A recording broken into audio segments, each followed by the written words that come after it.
Up to 1,700 National Guard troops mobilizing across 19 states in immigration crackdown. Apparently, one of those states is Utah.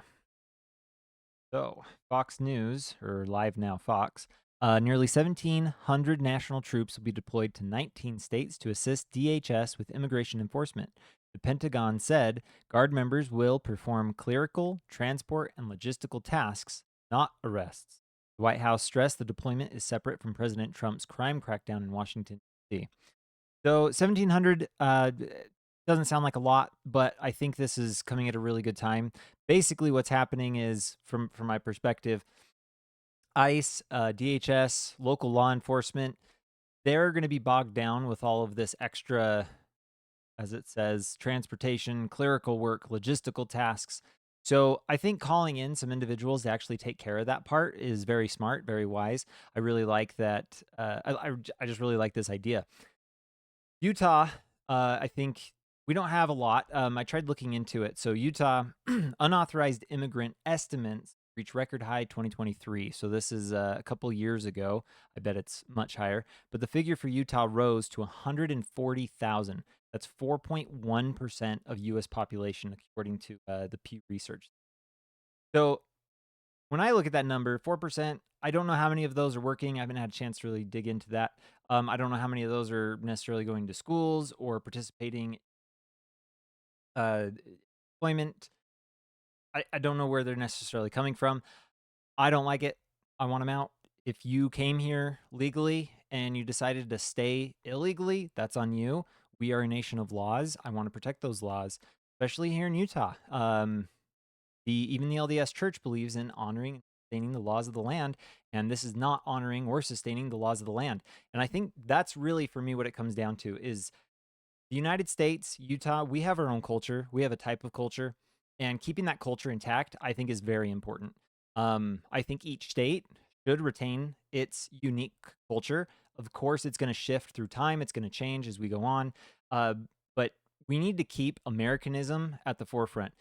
We need to keep our beliefs and our systems and our structures intact. The Constitution cannot be governed or cannot govern a people who are not morally righteous. As I think it was Thomas Jefferson said, basically, you need a moral character for this government to stand. It can't stand. If you were to just take any third world country around the world and just plop them into the United States and replace the citizenry completely, the Constitution wouldn't stand because there's so many values that they don't have that we do have that they would just ignore certain laws on the books. Then it would just become a power vacuum. Whoever was the most corrupt and willing to enforce their version of how they interpret the laws, and it would divulge into something that isn't what America is or what the Constitution was for. I feel the exact same way about Utah. So again, Utah has 140,000. I want them all out. There's probably a case for a few of these individuals to actually stay. I would like to hear those cases. I think that if we could do our part to kind of break this down into what groups these all are. I'm sure some of them are married. Again, though, if you're married, I'm sorry that you decided to marry someone who wasn't going to put in the effort to become a U.S. citizen. Again, if it's a DACA or Dreamer situation, I think you know my opinion. They are a what I call a second class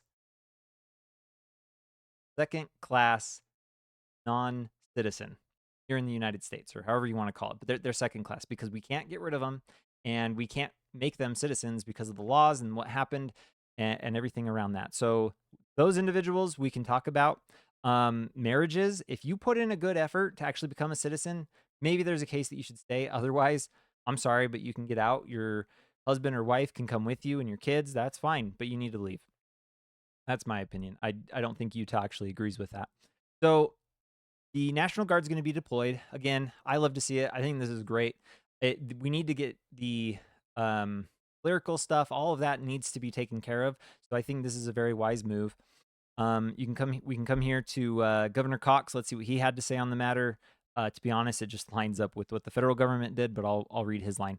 Our National Guard will not be putting hands on people, will not be arresting people. That is not the role of the National Guard, and we would not allow that to happen. Now, first off, the Pentagon already issued that they don't need them for arrests. But that is part of their job. Their job is to fulfill the state's request. If Governor Cox decided that we needed to get anyone out or to help in some situation, they totally could put hands on. I think that it's bad optics. I think generally the people don't want that. Personally, if you're here illegally, I see you at this point as an invading force. And if you're an invading force, you got to go. And that is exactly what the National Guard is for defending from an invading source. So here we are. I also wanted to bring this up. The Utah National Guard troops have been asked to volunteer for immigration crime operation. So they're not doing it by assignment. They're just asking who wants to help. I would love to see how many people actually volunteered. I think that in Utah, I think there is going to be a higher percentage of individuals who volunteered if other states volunteered per capita. I, I, if it's really high, I don't think they're ever going to let it go. If it's low for whatever reason and they want it for optics, they might release that, but I doubt it. I don't think we'll ever know these numbers. But that's the only reason I wanted to bring this up. I thought it would be really exciting to kind of see those numbers. I think a lot of Utahns, especially those that are signing up now, Gen Z, I think they want these people out. That 140,000, that's still probably a few tens of thousands, probably on the low end of tens of thousands of homes that are taken up. That's probably a lot of jobs that have been taken from other individuals.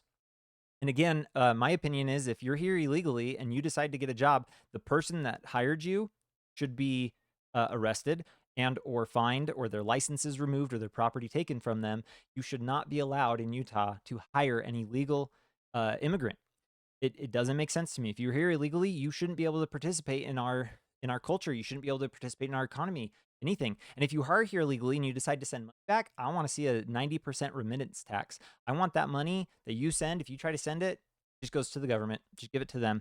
I think that's better than them sending it out of our country. If you're going to come here, you need to be here for this country, for this culture, and you need to be benefiting this community, not sending it abroad.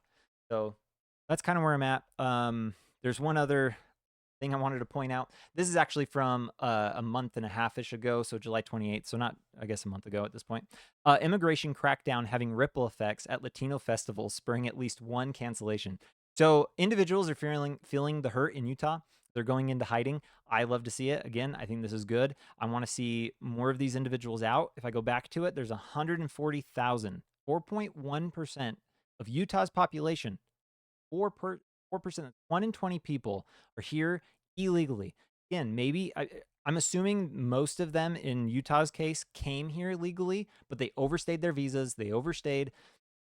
They're now here illegally. And in my opinion, if you didn't do a good enough job, you should have been kicked out and we should have removed you. That didn't happen. So now it's the time to happen. Utah probably isn't going to get a lot of National Guard helping in this matter, but again, the fact that people are going into hiding and they're not showing up for these Latino festivals. Let me put it this way, too. The reason I really love to see this is because, again, America has its own culture. And I am sure that your culture, some of these are, I know Peru was in here as one of these events. The lay-in. I'm sure there are great points to your culture, but America's been around for 200 years. We've accepted so many different cultures into our communities that it has formed what is our culture now today. And as much as I think that has been a good thing, it can also be a bad thing. And right now, I think America needs to down. We need to establish our cultures, forget everyone else's culture, and we need to keep what we have and what we value. Because the more people you bring in, the more that culture of Americanism is going to be what's the word? Diffused. Can't remember the word, but diluted. That's the word I was looking for, like in water. It's going to be diluted, and I don't like seeing that. So, again, National Guard being deployed to a lot of different states, 19 states. The 19 states, I think, are in here. They're that Alabama, Arkansas, Florida, Georgia, Idaho, Indiana, Iowa, Louisiana, Nebraska, Nevada, New Mexico, Ohio, South Carolina, South Dakota, Tennessee, Texas, Utah, Virginia, and Wyoming. So a lot of these states are also red states. Again, this is wise. It's untying the hands of our actual ICE and DHS officers so they can go out and make the arrest and actually do the hard work, and then relying on the administrative back-end stuff that doesn't require the same type of training to go after these individuals. So bring in the National Guard. I think that's great. Lots of clerical work. So I'm really happy to see it. Disagree, go ahead and leave a comment. Go ahead and leave a comment down below. You can like this video. Please subscribe. Share it with everybody you know. Share it with all your friends, your family, your pets. Share it with any aliens. You can send it in space. I don't care. Just get the word out, and we'll go from there. Thanks. We'll talk to you later.